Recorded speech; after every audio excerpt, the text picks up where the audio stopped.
Hello, hello, hello. Umuwi ako ng maaga ngayon. Kasi, tawag dito, ay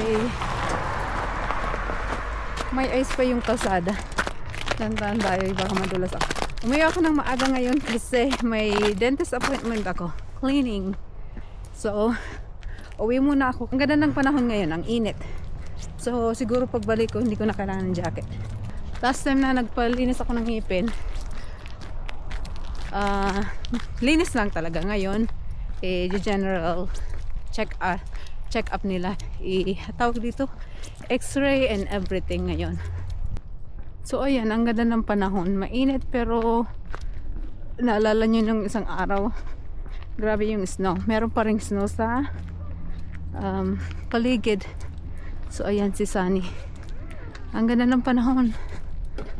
Yan, may naisip ako kasi yung dentist building magkatabi lang, parang magkatabi lang sila ng ukay-ukay na store.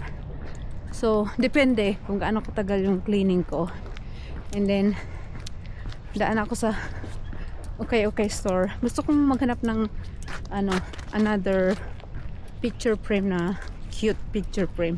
Tingnan natin kung makakita tayo. I mean, depende kung gaano kabilis yung pagpalinis ng ngipin. And then saglit tayo sa store. Tingin lang ako ng decor.